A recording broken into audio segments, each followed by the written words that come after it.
we lack information at all times in every conversation, and our formulas for processing information are off, right? Just assume that, right? So a long time ago, I just said, look, my brain is cuckoo for Cocoa Puffs, right? So I automatically assume. So when you go into every relationship, you have information I don't have that I need, and you have a way of thinking that, so you become teachable. So people will say, well, I know I can be wrong sometimes. Or they'll say, well, I know I have a blind area, like the Johari window blind area.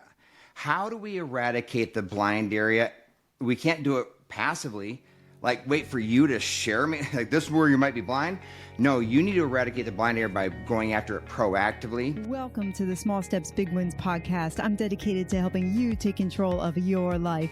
Together, we'll explore practical tips, expert advice, and inspiring stories to help you overcome obstacles and achieve your goals. Making small changes is possible and can lead to big results.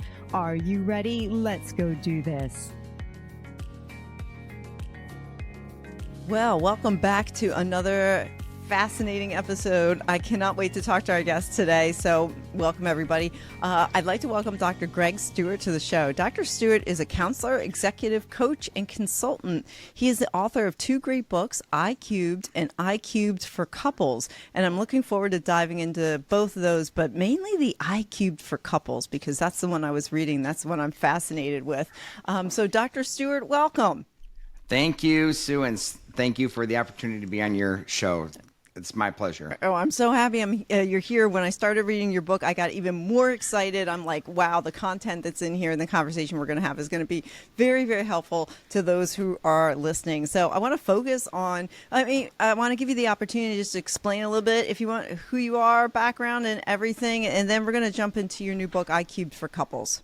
Okay, so I'm going to start off really early in life, but don't worry, it's a fast story. So I like sharing the story was, when I was a kid in the 70s, I became a Christian in junior church, and that plays into it. So my parents were going to church, which meant I quit going.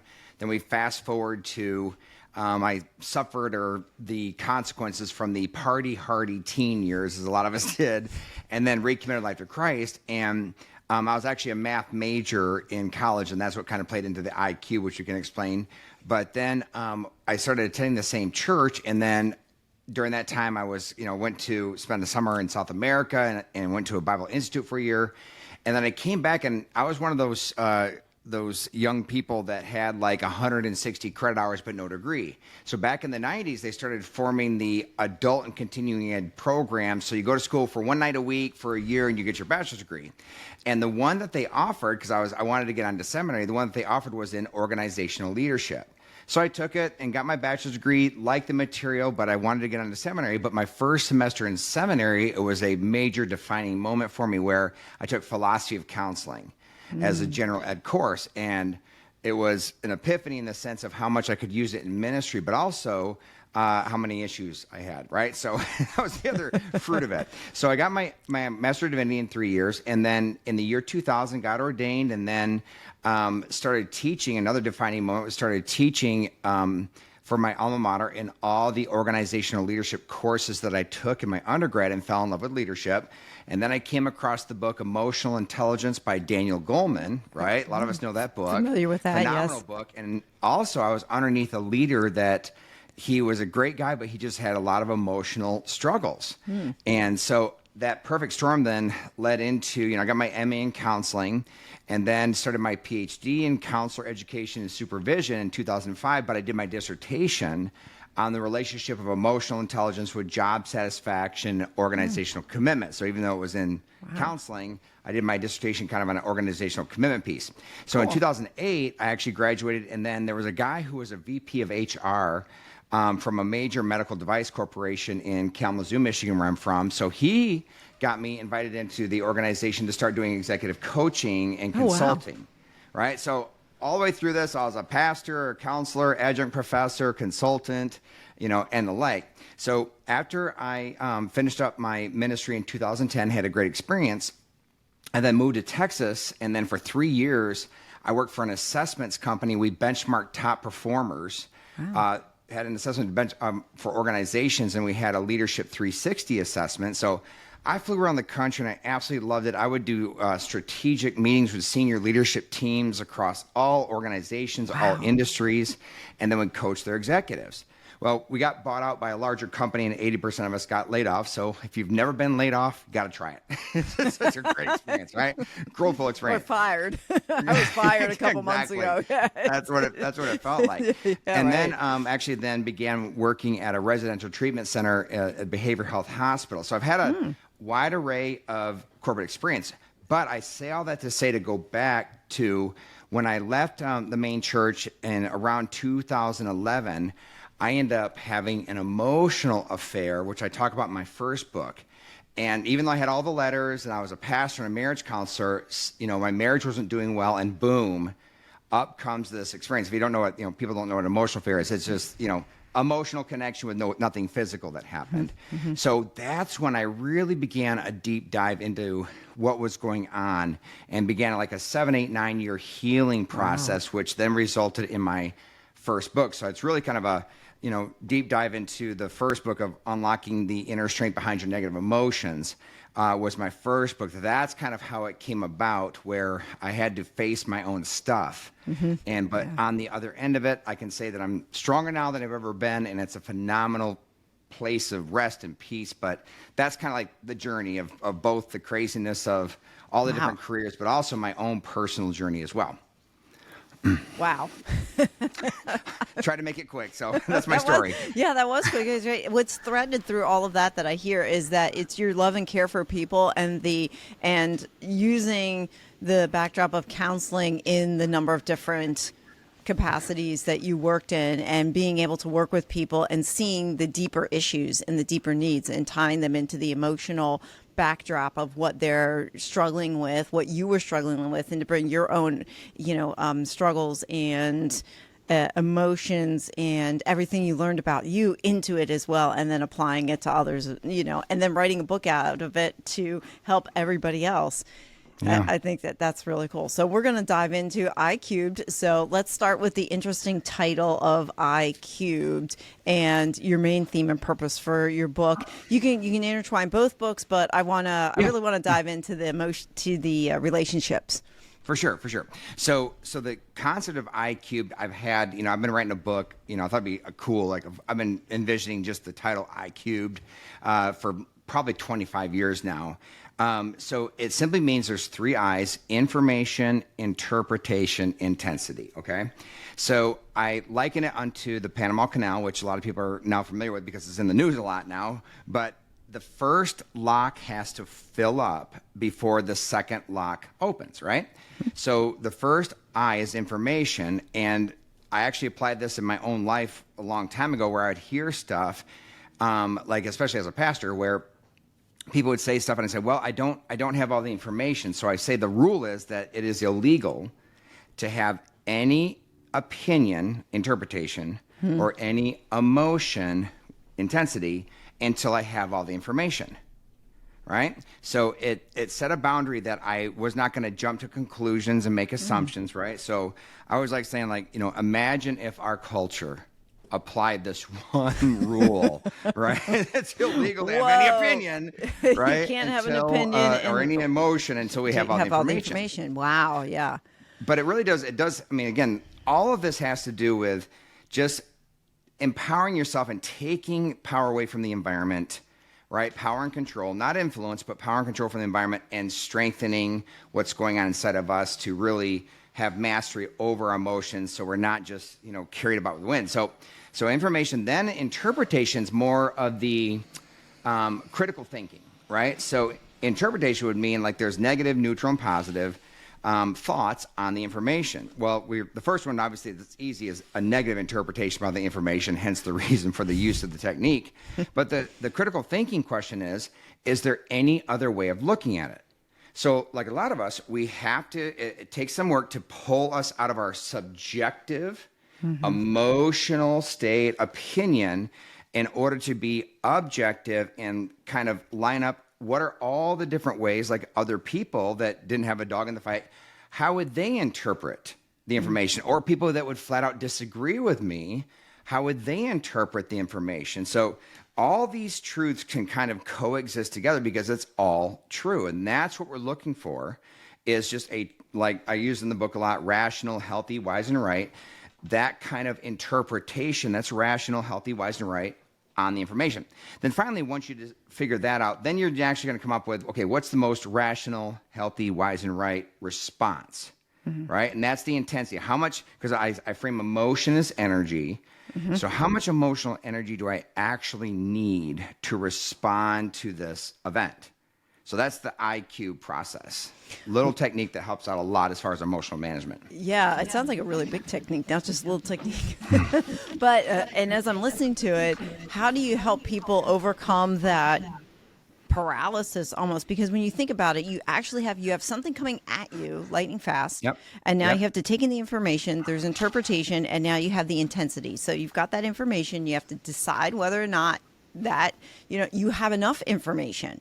And then after that, you form an opinion. How do you help people take this process and be able to walk through it in an amount of time that seems reasonable and logical for the brain to do it? Because a lot of times, what do? We just take the information, we go right to the emotion. And it's just really fast. You hear something and you react. So how do you help slow down? Okay, so and I say that natural response, our mental model is doing its job. Okay, it's giving us that lightning fast response because it's supposed to, right? It's doing its job. So it's not a matter of, in a sense that that process is bad, but the first thing we need to do is exercise impulse control, right? So what I say is that to recognize first, because it's so easy, it's on the surface to recognize negative emotions, right? That's the first thing we're going to recognize. So that's the red flag where we have to automatically, we just train ourselves to pause. Now, what I liken it onto is, for both books, is that everything we do is trying to achieve an emotional goal, right? We literally want to feel something. So I say there's micro emotional goals, which is like I'm thirsty, I want to feel my thirst quenched. I'm hungry, I want to feel full. I'm tired, I want to feel rested. But then really it's about the macro emotional goals that are always kind of hovering in our periphery. And those macro emotional goals that we're all pursuing, which is quality of life. And our quality of life as defined by standard of living, right? We want to increase that and live our values and then fulfill destiny, purpose, and calling, right? So it's those deeper ones, okay? So those emotional goals are beautiful. But what I challenge people on is that although the emotional goals are good, we have to evaluate the path we take to achieve those emotional goals, okay? So for individual, I'll use the individual when we go to couples. So for an individual, I just use the great example because it's so easy to illustrate that. If we want to reduce our stress, right? So I don't want to be stressed. So what do? I choose the path of it's 5 o'clock somewhere, and I will drink alcohol to reduce my stress, okay? Right. Well, that pathway, even though the emotional goal is good, that pathway is not rational, healthy, wise, or right. So we're just evaluating the pathways to achieve our emotional goal. In marriage, the main emotional goal I say for guys is significance, right? So in a lot of different ways, we want to achieve significance and success, respect. And for gals, it's security, safety, right? So we get charged up and have the negative emotions when we feel that those goals are being blocked, okay? So first, I would say to help people, it's like when you experience negative emotions, is to immediately stop and say, okay, I have an emotional goal there's a tangible goal, like somebody cut me off or whatever on the road, but there's a tangible goal that's being blocked, but it's really about that emotional goal. So when we're really struggling, we have to identify what emotional goal is being blocked and the path we are taking to try and achieve it. So in a deeper sense, this is the analogy I use, okay? So behind each and every one of us is the house of our heart, okay? And we're on the front lawn, right? And everybody that's triggering us is in the front lawn facing us. So what do? I burn this energy. Let's say that, Sue, you say something mean to me, boo-hoo, right? So I start burning energy on what Sue did or didn't do. But I don't stop there. I start evaluating, burning energy on Sue's character and then her motive. She meant to do it, right? So what I sense is that when we're looking at that, but we're putting all of the power, the solution to my negative emotions rests in Sue changing. right? Ah, yeah, I see. Right, and that's the key. So there might be something like I need to confront with Sue, but like on a scale of 1 to 10 is how much emotional energy? Not much. I just say like a 1. So Sue, that wasn't very nice. Okay, but what happens is have to recognize this: the inflation of emotions. So most of the things that we get upset by, triggered, whatever, is like a 1 or a 2, but I'm sitting at a 6, 7, 8, or 9. Yeah. So as soon as we see that inflation, I say that's where we have to stop, and we have to turn around and walk into the house of our heart to figure out what's going on. Because even though you might have done something wrong, insulted me, whatever, there's no way, especially when it comes to loved ones like your spouse, there's no way your spouse deserves the 6, 7, 8, or 9 amount of emotional energy dumped on them. Right? Wow. So my inflation profound. is Yeah. not my wife's issue to solve. Right? Yeah. So once we walk into the house of our heart, there's like, say, for instance, I use like just common emotions that we kind of examine, like insecurity, anxiety, fear, worry, anger, depression. So on the surface, the first thing I see on the inflation of emotions is we believe a lie. Yeah. Right? Yep. So let's say, like when we evaluate someone's character and motives, that's always, I stay far away from evaluating people's motives. It's ugly, and we never assume good. Right. Everybody ever noticed that, right? I had an eighth grade teacher that said, he said, never assume anything because it's always incorrect. Exactly. That I have carried that with me. And the funny thing is, I've tried to prove that statement wrong in my lifetime. You can't, because every time I've assumed something, I have been wrong. Right. You know, right. and so there might be like what people say is like there might be a sliver of truth in what I'm thinking, but I always add lies to it. Even if it's not like interpersonal, it's like I'll never get a job. Right? That's still, when your frontal lobe says, I'll never get a job, that's a lie. You will. Right. Well, your mental model is going to respond with a great deal like emergency emotion, right? So the first one is the lie. We have to make sure that we replace lies with truth. Secondly is in that room of insecurity, that's really the one that I talk about, like unlocking the inner strength of our negative emotions. Insecurities is a big one. So basically, insecurities is where it's something that I don't like about myself, but you expose it. And when you shine a light on that thing, I get defensive and want to cover it up. So it's true, but I don't want to own it, right? So off the room of insecurity is a doorway, and the doorway, this is the second reason for the inflation, goes into the basement of identity, value, and worth. Okay? So you ever hear like when we take things personally? Okay? When I take something personally, right? Again, there might be the offense, like, hey, Sue, that wasn't very nice. But when I take it personally, I'm allowing what you said to impact my value and worth, which is not okay. So I go through a process in the first book of solidifying our identity, value, and worth. And then finally, over in the corner in the basement is the dark, dingy door of trauma. So there's big T trauma and little t, and most of us have not gone through big T trauma. Many of us have. But the little t trauma is just simply a lot of negative events that we've gone through, which simply means this, that when I enter into a situation, my mental model scoops up like a backhoe the emotion from that event and plops it on this current situation. It's like, oh no, Greg, here we go again. So we have to really watch. The first key is emotional goal path, what emotional goal is being blocked, and then look out for that inflation. Because it's like when we know that I'm really upset, the third piece is, like I say, we have emotion is energy. Number 2 is to have the right amount, but number 3 is this. When we just train ourselves to have impulse control and say, wait, Greg, all negative emotion is exposing something in me. Right? So that may sound bad, but it's actually empowering, because once I stop and I'm pulling not only solution, because it's exposing something in me, I'm also pulling the responsibility, which also means I'm pulling the power away from the environment. Right? So the environment should not control us. It should influence us, but it should not control or have power over us. So when I figure out what's being exposed in me, I realize that it's my issue to control. It's like when I worked with the girls, one more thing, when I worked with the girls, this one girl said, Dr. Greg, she's pushing my buttons. I'd say, well, uninstall your buttons. Right? I was going to ask about that, because, we have people around us that we swear that the problem's not with me, the problem is with them. And I'm sure you've heard that often. For sure. Yeah. How do you address that when somebody says that to you? It's like, no, wait a minute. I think I'm right, or I'm like, it's not me. It's somebody Right. else. But And really, it could be. It probably is you. It's still you. it could right? be, you could be right. Right. You absolutely could be right. Oh, So like okay. when the girls would get bullied, right? That's absolutely true that the girls like would, the biggest classic is you're ugly and you're fat. But that, I mean, obviously it could be their issue.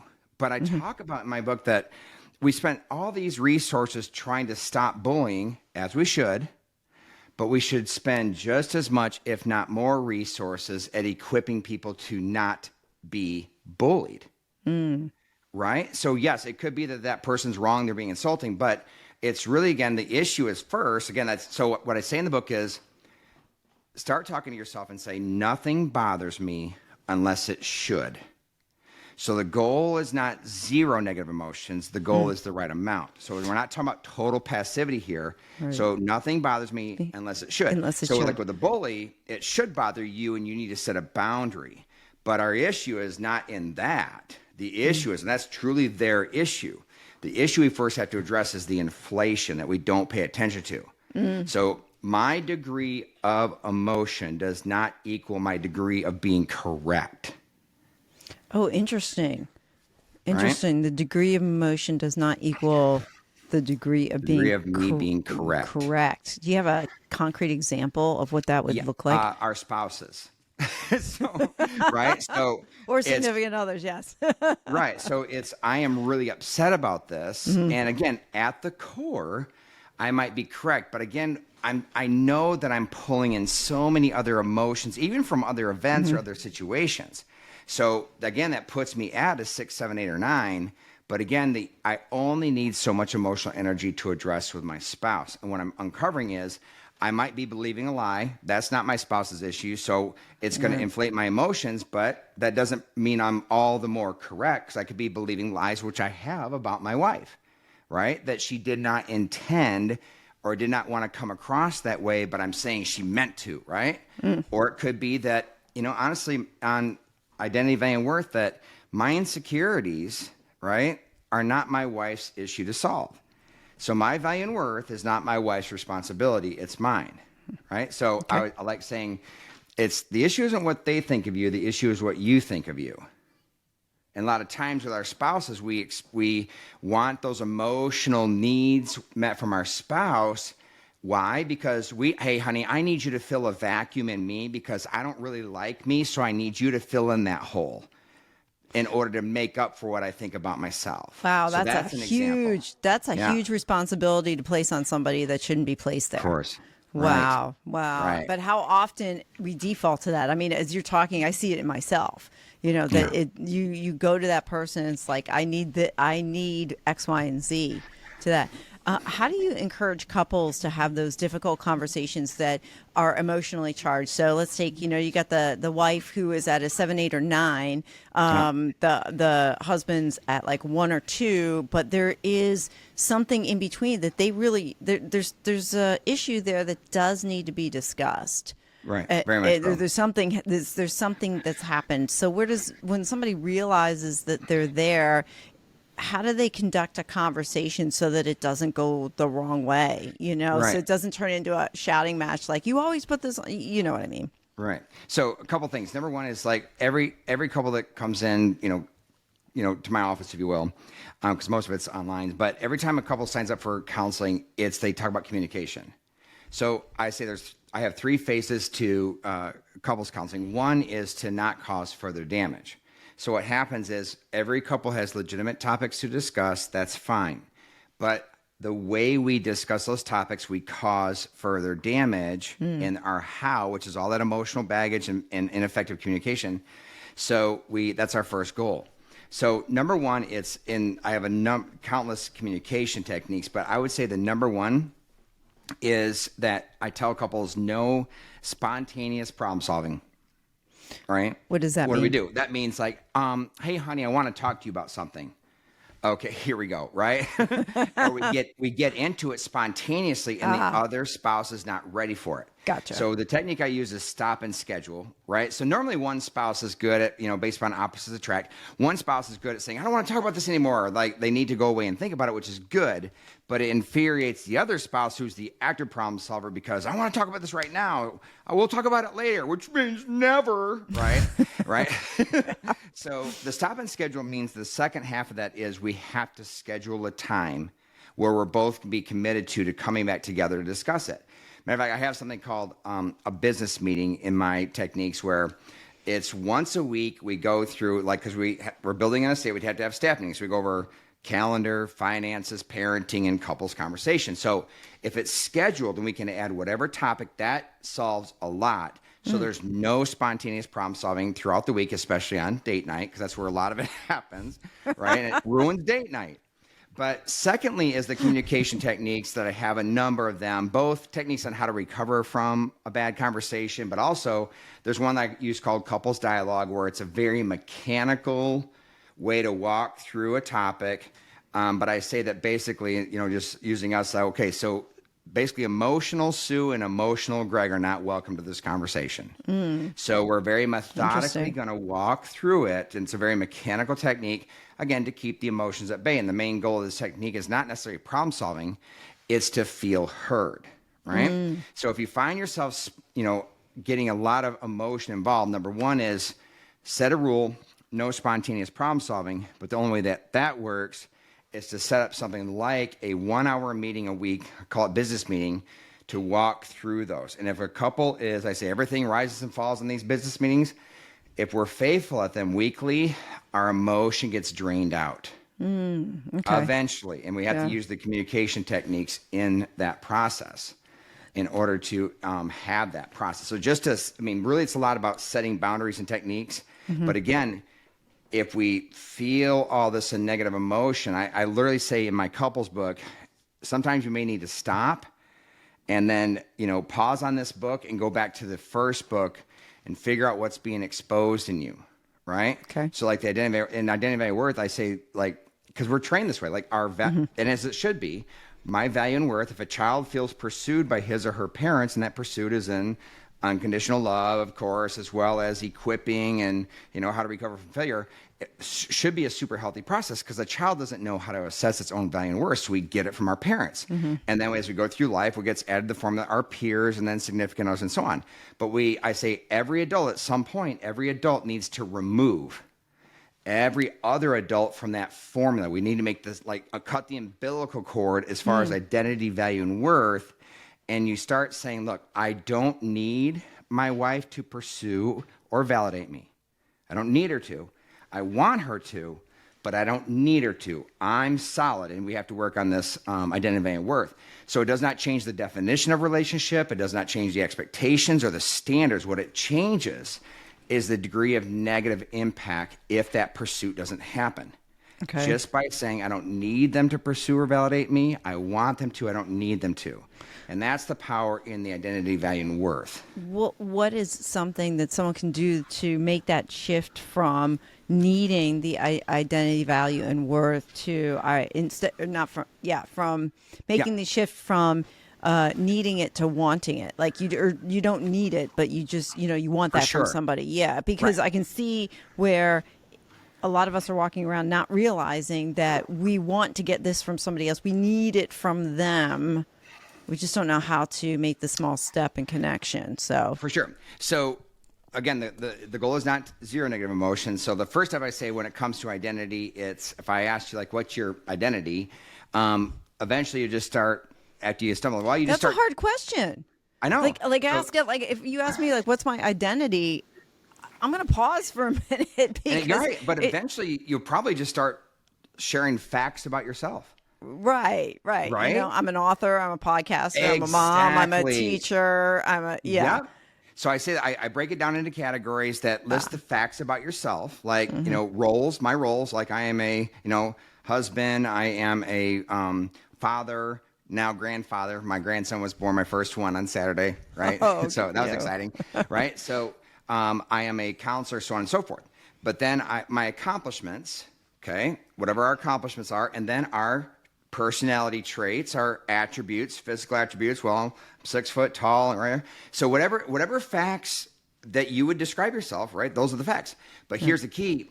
Next to each of those facts, you assign a value and worth to those facts. Namely, I just simply use does this fact about me increase my value and worth, does not impact my value and worth, or does it decrease? And the decrease is not bad because let's say that an accomplishment, I have a bachelor's degree, but I really want to get a master's degree. So having a bachelor's might decrease my value and worth, but that's okay because there's the negative energy we use to burn to achieve our next goal. Okay. Right? So it's just, there might be a physical feature about yourself that that you may not like and it decreases, but you have to do some internal work. Like why would, because, I cheese about my larger than average nose, right? So if it decreases my value and worth, I need to do some work on being great, accepting. Why does it of matter, right? Exactly. What does it matter? Exactly. Because you can't some change people, it anyway. as you might imagine, the physical feature, right? I getcha. So yeah. I talk about a triangle. Then in the triangle that we, my value and worth is based on achieving my personal professional goals. That's fine, right? That's my identity, value, and worth. And then over here in the corner, we get into as far as, seeing yourself at your best. Like when I sat here, it's like when I'm at my best in all of my roles, do I like that, Greg? I do. When I'm at my best. So what do we do about our failures and weaknesses? Well, I point out, your failures and weaknesses, the plain and simple fact that you can't stand it when you fail proves it's not you at your core. So there's a difference. We deal with our weaknesses by coming up with a strategy to achieve our goals. So it's not avoiding anything. It's recognizing that I'm trying to at my best, and there might be our failures and weakness over here, but it's not you. It's not your identity, value, and worth, because you don't want to be that. Right. There's the key then. Failures, a lot of times, do you find people like they're taking those failures personally?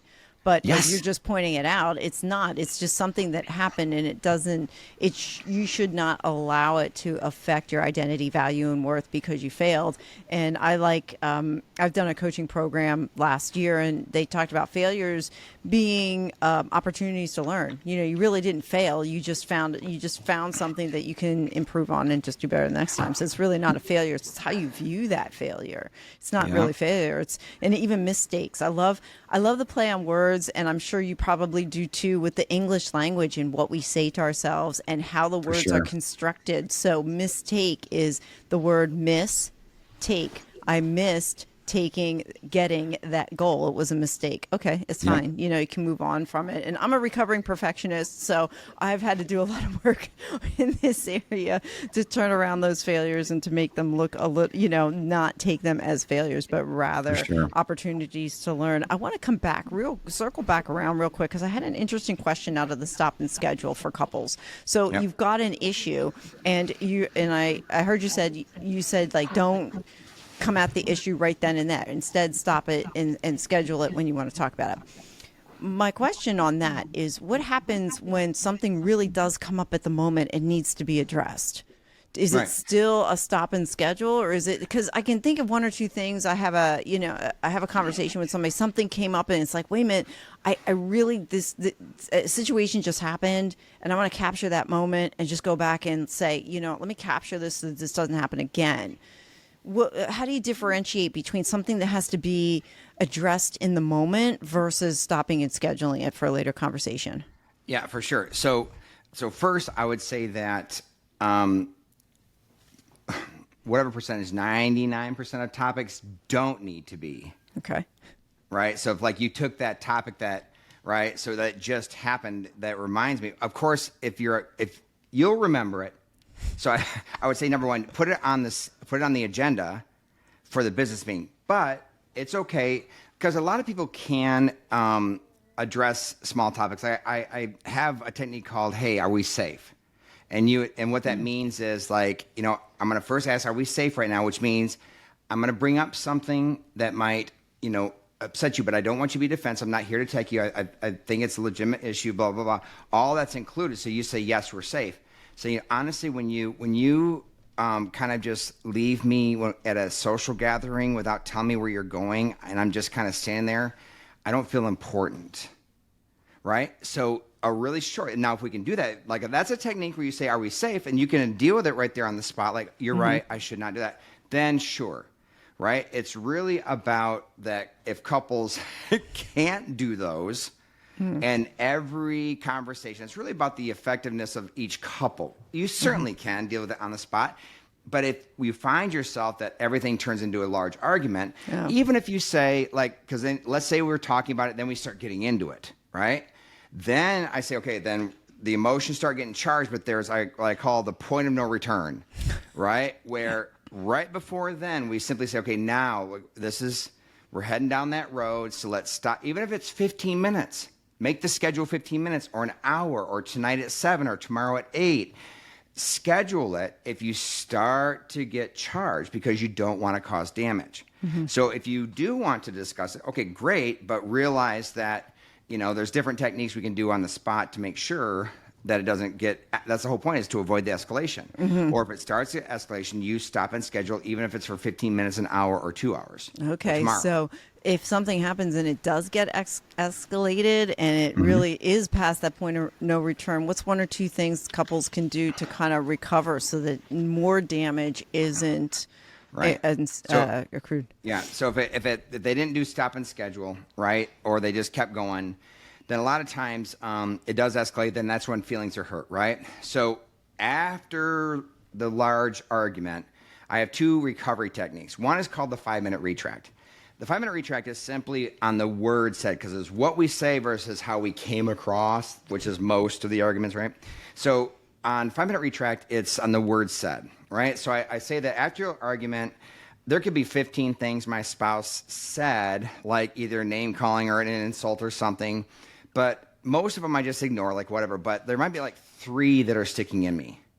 And I've seen those arrows stay in a person or many couples for days, weeks, months, even years. So when I have, let's say, a first session with a couple and we just practice this, spouses will bring up something that was said 10 years ago, right? So it's simply this, that would you please retract when you said I was a terrible parent, okay?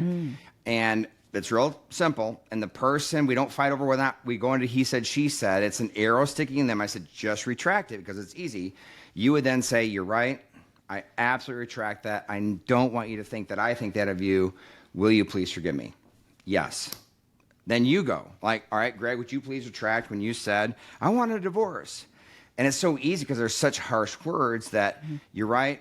I should not have said that. I retract it. Will you please forgive me? So we start pulling out those arrows. That's one. 5-minute retract, and just really simple.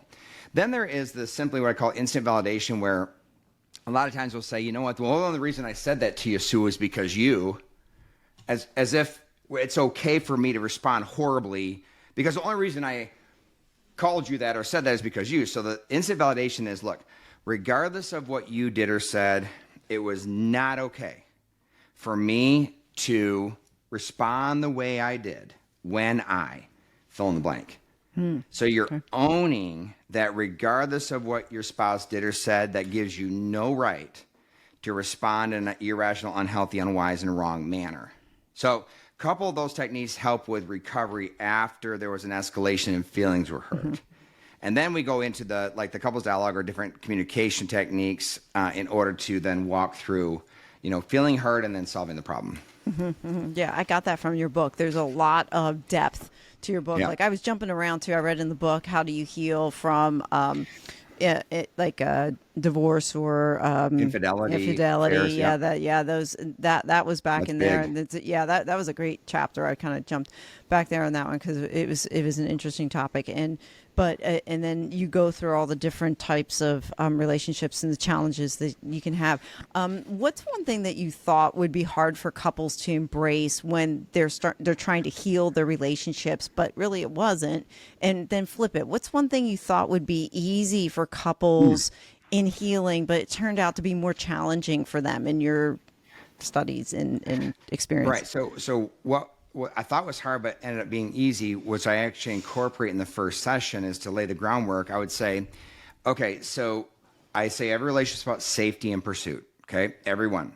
So just it's a rhetorical question, guys, but I just want you to state it. So, right? So I'd say, Sue, do you want Greg to be safe emotionally, relationally in your heart? Well, of course I do. Greg, do you want Sue to be safe emotionally, relationally in your heart? Of course I do. I say, guys, right there. So you both acknowledge you want to be safe. So what that means is when you're not feeling safe, that's the anomaly. Even though it might be occurring a lot right now, it's really about, but that's still the anomaly. It's not who you guys are in your hearts.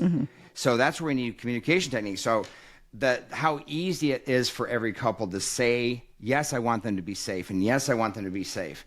In my heart, it was super easy. Secondly, guys, I want you also to imagine that when you're at your best in your marriage, like when you were at your best, like the day after your wedding, like the day of your wedding, that's when you're at your best. That's who you really are. Because that's what they want their wedding day and the day after to be every day. We know we're not, but right now you guys are so hurt that you're not feeling safe, but who you are at your best, like when you guys just empty out and you're holding each other and say, this is us. Those moments are who you really are, right? Again, surprising that, couples say that. On the reverse, what I thought would be easier than it was honestly the learning of the communication skills. Oh my goodness, how emotional couples are. And again, that's why I think that we have to, pause and depending upon the couple, pause. And I need you guys to go back to the first book in a sense, because they're so insecure and there's so many vacuums around value and worth in them that they need their spouse to do a certain thing or respond a certain way, or else they are just wounded, like 24/7 wounded. So that's surprising me of how little recognition there is that, they might say it, but what they're bringing in. But even to say, well, yeah, but you have to understand, what my previous relationships and bringing that. Well, okay, cool, but that doesn't mean your boyfriend, girlfriend, whatever, or fiance is now responsible. Yeah. Like so that's what surprised me is they still, even though they fully acknowledge that, hey, a lot of bad past relationships, so just know that coming in, my walls are up. Well, how is that their responsibility? So you've got to stop and do some internal work first. I was just trying to say, because there's a lot of people who will, like get divorced or, you're dating and you have lots of other, days and stuff. How do you help couples stop bringing, that old past relationship into a new relationship? I mean, that's other than just pause. Self-awareness 101, recognize it's happening, right? Which again, it's normally that's a small hurdle, but some people it's not. It's a big hurdle. So recognition. But secondly is you need to stop, and then we may need to meet for a few sessions by ourselves because you need to do some healing there. Like you need individual counseling because you're going to ruin your relationship, right? It is not your spouse's responsibility. And of course, men and women are all over the board as far as, their ability to do that, right? Right. But nevertheless, no, I got to stop. I mean, and literally I say do individual counseling because just to I want my spouse to be there. No. Why? Because you need to understand that I don't want your spouse in your individual counseling to heal from this, whatever. Now, again, it's not a hard and fast rule, but generally speaking, because you need to recognize this is you. What are some red flags that are self-sabotage in like new relationships that are forming? It's they've been together for a little while, but yet you still have this past history. You're bringing it in, and I'm sure there are subconscious self-sabotaging techniques. How does one first see them? Because if you can't see, you can't fight an invisible dragon. Like you can't. I mean, meaning you can't fight something. You can't fix something you can't see, but there's something there. So right. So great question. So I don't care how people in their 20s, 30s, 40s, and even 50s, then they start on the dating scene again. I say, okay, this is for guys. There's one for guys, one for girls. So for guys, I said, at blank date, fourth date, fifth date, whenever it's appropriate. So ask the gal. So tell me about some previous relationships where you might have been hurt and how you healed from it, right? Legitimate question. So what I say, one huge technique is it's if she waxes eloquent about the story of how she was wounded and then bullet points her healing. Oh, but I'm over it. Honestly, run. Because in a sense because she's not. And secondly, like I actually did a video one time where it's like, if the gal says, you know what, if the gal struggles with trusting you, not because of anything you did, but because of previous relationships, you've got to bring that to the surface, because that's a sign she's not healed, right? So it doesn't mean that you're going to end the relationship. It's just, that's the recognition I'm often seeing. Now with guys, for the gals, like say for instance, it's more not in a story. It's if a guy is closed off, I mean, more than normal, like truly closed off. He will not reveal. He's very closed off and then controlling, again, about degree. And then if he struggles, especially with struggle with addictive behavior, whether it be alcohol or pornography, right? So where is he at in that process? So guys who are not healed, it's really about not being healed. They respond, I see, in that closed off, controlling, and then there might be some type of addictive behavior. That's a sign the guy is not healed. Wow. And so at that point, it's like you really need to pursue some type of help outside of the relationship. Oh yeah, I mean, yeah. For the person, obviously, for the they have to address it. Yeah. And obviously, because I mean, then it's how teachable and open. Yeah. Is the person, because obviously it could be that I'm sensing that you need healing here, and again, if they respond well and they're teachable and like, you know what, it is time, and again, it is time, and you shouldn't receive the overflow from that. But what happens most of the time is they get defensive, right? Yeah. Kind of thing. Now, I know you're a counselor, but what are your thoughts on people who would say, well, I see this stuff, I know I have a problem, I can go take care of this myself, versus when you bring a marriage counselor in, or when do you seek out that extra help? What are your thoughts on that? Yeah, I mean people can grow, right? So it's not like they have to. It's a matter of, okay, so I've seen people that they might have 20, let's say, little t traumas in their life, but they might, just without ever seeing a counselor, they might, 15 of them might be healed and truly healed, but it's just those 5. So we can, again, it's so many variables involved. It's the type and degree, awareness, and all that other jazz. Sure. But if a person says, I'm going to do this on my own, okay, but with many counselors, there's wisdom. So what's your inhibition to meeting with someone like a therapist? Because a therapist will help you walk through it much faster, much more quickly. So I would actually pinpoint of course you can do this on your own, but I'm more worried about your concern of avoiding going to a counselor. Yeah. And of course, I got the guy, well, I saw a counselor, had a bad experience. Okay, cool, bro. You also had a divorce and a bad experience, but you're still out there trying to get remarried. Right.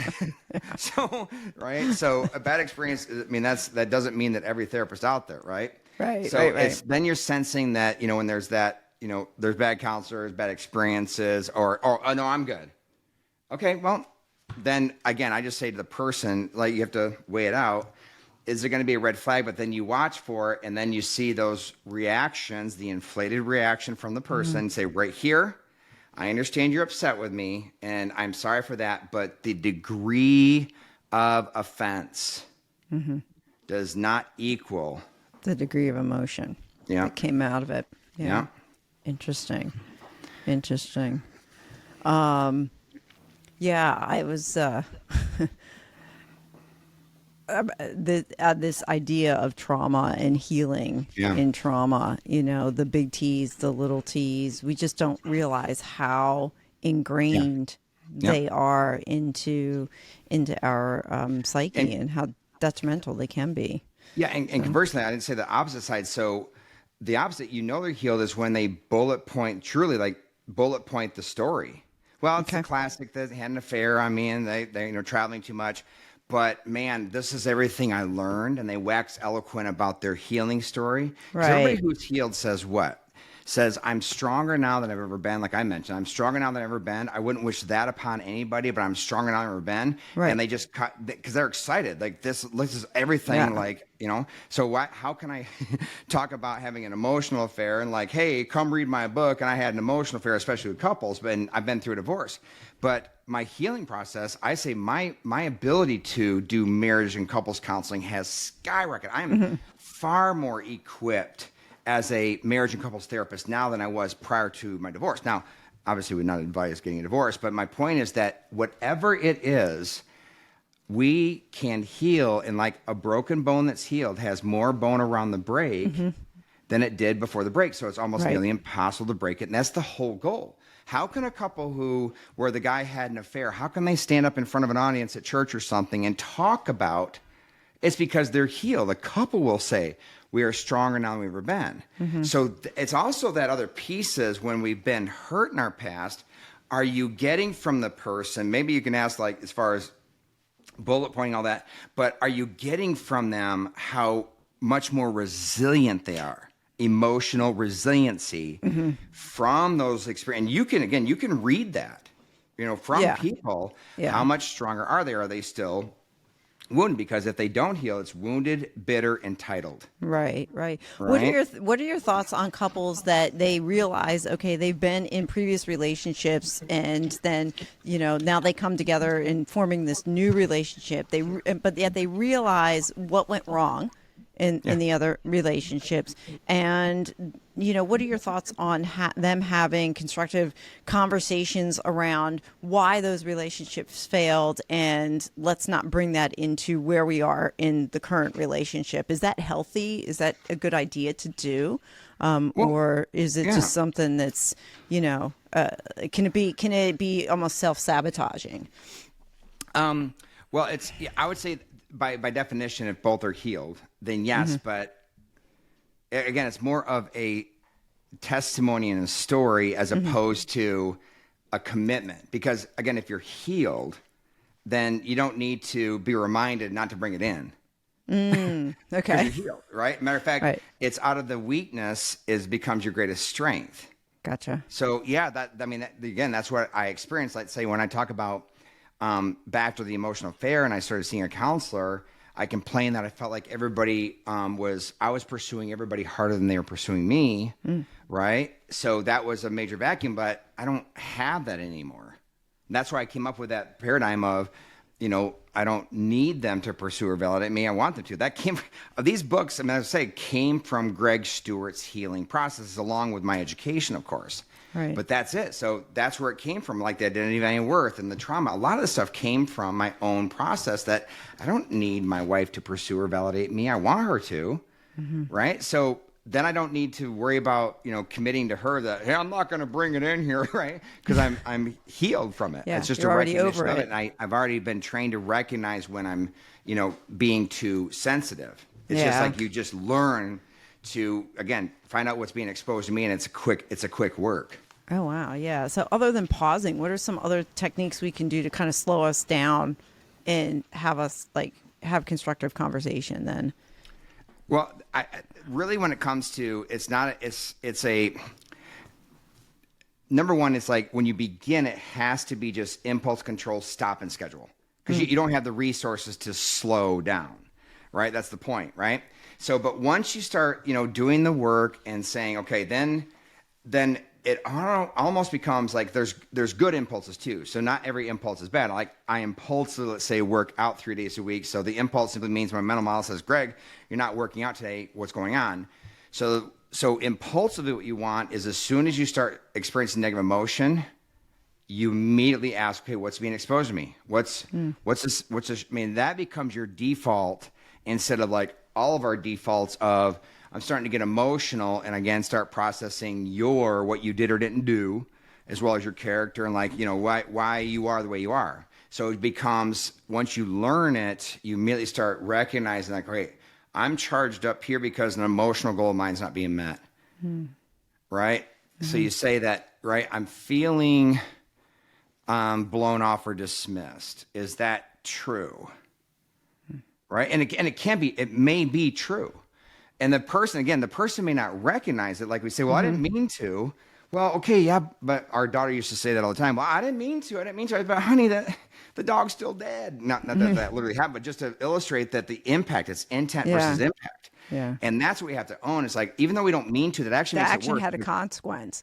You know, and you have to understand that the action had a consequence. The consequence may not be what you wanted, but that action produced a consequence for somebody else. So if you didn't mean to do something, but yet the impact was bad, that's actually in a sense worse, because that means it's part of your programming. Yeah. Okay. It didn't pass through your frontal lobe and you made a choice. Now, obviously, if you made a choice, there's another issue there of why are you choosing. But a lot of times people will say, I didn't mean to, but do you realize it's actually making it worse, because that means it's in your programming. You didn't even think about it. Right. And it came so across. The pause in there is actually a really good thing, because it's going to slow you down so you can bring it to the front of your brain because if you're saying, I didn't mean to do it, then, well, yeah, actually you did, because you chose to do it. So now you got to slow down, figure out what that thing was, and try and. If you didn't mean to do it, that means I didn't you mean need to say do some that thing. deeper work, because it's auto response in your brain. The formula in your brain was an auto response, so it just did it without passing through your frontal lobe where you did debate. Right? Isn't that interesting? How we just sometimes will default to that? I didn't mean to, as a quick. Band-aid for the problem, but really there's a deeper wound there that a Band-Aid's not going to help. You know, you've got to actually dig deeper and find out, well, if you didn't mean to do it, why'd you do it in the first place? So let's go deeper and figure out what the problem is. And the answer is that. It's already in your programming. Yeah. And then you just have to unprogram that, which is good, because you can do it. You know, you can unprogram yourself from those. It's just using techniques and tips and a lot of what we've talked about to pause yourself, to think about what's going on, to stop and schedule. I love all this. There's just so much information in here, Dr. Stewart. I'm so glad we had an opportunity to chat. What's one question or topic you wish I would have asked about, and how would you have answered the question or expanded on the topic? So around the mindset of our mental models, and I would say teachability. So, I mean, it's okay that you didn't ask, but I'm just saying I wanted to do it. When I start closing up, I usually ask everybody. So one is like, chapter 1 is about the emotional goals and past. Chapter 2 is about our mental model, and just increasing. So we have like we lack information at all times in every conversation. And our formulas for processing information are off, right? Just assume that, right? So a long time ago, I just said, look, my brain is cuckoo for Cocoa Puffs, right? So I automatically assume. So when you go into every relationship, you have information I don't have that I need, and you have a way of thinking that, so you become teachable. So people will say, well, I know I can be wrong sometimes. Or they'll say, well, I know I have a blind area, like the Johari window blind area. How do we eradicate the blind area? We can't do it passively. Like, wait for you to share me, like, this is where you might be blind. No, you need to eradicate the blind area by going after it proactively. And I talk about crying aloud for wisdom. Like, there's a chapter in Proverbs in the Bible, crying aloud for wisdom and insight and understanding, and search for it like it's hidden treasure. So it's not just a matter of being open to being wrong, or open to that you might have some blind areas. No, you need to have a tenacious pursuit of eradicating your blind area. And you need to have a tenacious pursuit of getting insight and wisdom and being teachable. Going, like, I was like, hey, are you a good parent? Well, yeah, I think so. Have you ever asked your children how you can grow as a parent? Are you a good listener? I think so. Have you ever asked the person you're talking to if they feel heard by you? Or are you a good spouse? Same thing. Have you ever asked your spouse, where am I blind? How can I grow? Right? So it is a tenacity. The people who grow the fastest, the most emotionally intelligent and mature people, tenaciously go after wisdom and insight and understanding. And curious. Being curious to ask those questions, and asking the right questions too. Thank you for that. As we're coming to a close, what's one small step that someone can do today that's going to help them change their tomorrow? Recognize the negative emotion and don't be scared of it. It is through that journey of going into your negative emotions that on the other side, it's not fun, admit, right? On the other side, I have, again, never been stronger. I've never had more peace, more just confidence, security in my heart than facing that ugly stuff. It's powerful. So put down the microscope and pick up the mirror on the journey. Oh, perfect. And get copies of your book too. Please do. Yeah. drgregstewart.com. Yeah. How can people find you? Yep. Yeah. drgregstewart.com, and Stewart is with EW, not you. So all one word, and both of my books are there. drgregstewart.com. Perfect. Dr. Stewart, thank you so much for the gift of your time. This has been an energizing, amazing conversation. I really enjoyed it. Yes, Thank you. You're absolutely wonderful, Sue. Thank you so much for having me on. It's been I'm great. glad you were here. Thank you for listening to another episode of the Small Steps, Big Wins podcast. I value your time with me, and I seek to make every moment count. In order to make lasting change in your life, listening is usually not enough. So I want to ask you, what practical steps are you going to put into action today as a result of listening to this podcast? Remember, any step, any action, no matter how small, starts your journey to a big win. And if you're not sure where to get started, reach out to me and let's have a conversation. Until next time, love yourself, then love others. Peace.